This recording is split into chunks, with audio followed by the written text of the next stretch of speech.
कञ्चनपुरमा जनचेतनामूलक सडक नाटक प्रदर्शन गरिएको छ। अन्तर्राष्ट्रिय प्रकोप जोखिम न्यूनीकरण दिवसको अवसरमा सोमबार जनचेतनामूलक सडक नाटक तथा विविध सांगीतिक कार्यक्रम सम्पन्न भएको हो।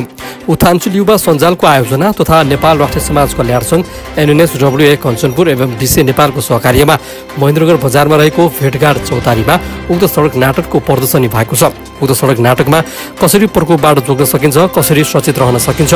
मानवीय क्रियाकलाप, प्राकृतिक सम्पदाको अविवेकी प्रयोग, जलवायु परिवर्तन आदिले प्राकृतिक प्रकोपको जोखिम लगायतको विषयमा जनचेतनामूलक सडक नाटकको आयोजना गरिएको नेपाल राष्ट्रिय समाज कल्याण सङ्घ NNSWA का परियोजना संयोजक राजकुमार सुनारले बताउनुभयो।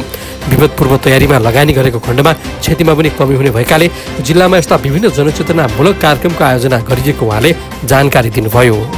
खास गरी 13 अक्टोबर 1989 मा चाहिँ संयुक्त राष्ट्र सङ्घबाट चाहिँ यो अन्तर्राष्ट्रिय विपद जोखिम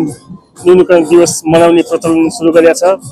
संयुक्त राष्ट्र सङ्घका सदस्य राष्ट्रहरूले चाहिँ आजको दिनमा चाहिँ 13 अक्टोबरको दिनमा चाहिँ विभिन्न देशहरूमा चाहिँ अन्तर्राष्ट्रिय विपद जोखिम न्यूनीकरण दिवस आफ्नो देशले आफै तय गरेर मनाउँछ, जसमा चाहिँ विपद पूर्व लगानी गरौँ र त्यसले चाहिँ विपदपछि चाहिँ क्षति कम हुन्छ भन्ने उद्देश्यका साथ हामीले कञ्चनपुर जिल्लामा पनि विभिन्न क्षेत्रमा चाहिँ उत्थानशील युवा सञ्जाल भयो, दोधरा चान्दीमा हामीले चाहिँ स्कुलहरूसँग प्रोग्राम गरेर चाहिँ यो यस किसिमको चाहिँ जुन जनचेतनामूलक सडक नाटक कार्यक्रम गरेका छ, यसले चाहिँ भोलिका दिनमा पालिकाहरू विभिन्न क्षेत्रले चाहिँ यसमा विपद पूर्व तयारीमा लगानी गर्यो भने यसको चाहिँ विपदपछि हुने क्षति चाहिँ ठुलो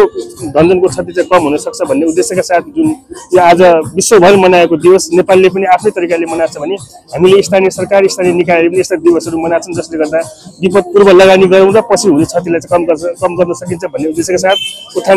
उत्थानशील युवा सञ्जाल NNSWA DCL लगायत सङ्घ संस्थाहरूले चाहिँ स्थानीय स्तरमा पनि यो कार्यक्रम मनाउँछन्, जसले गर्दा चाहिँ भोलिका दिनमा हुने क्षति चाहिँ न्यून हुन्छ भन्ने अपेक्षा राखेको छ। कञ्चनपुर आफैमा पनि अलिकति भित्री मधेस र तराई भएको हुनाले थोरै धेरै जसो ठाउँमा चाहिँ प्रकोपमा पनि अलिकति डुबान हुने क्षेत्र अथवा चाहिँ फ्लडको हिसाबले चाहिँ कञ्चनपुर जिल्लाका धेरै पालिकाहरू चाहिँ डुबानमा पर्छन्। त्यसकारणले चाहिँ यस क्षेत्रमा चाहिँ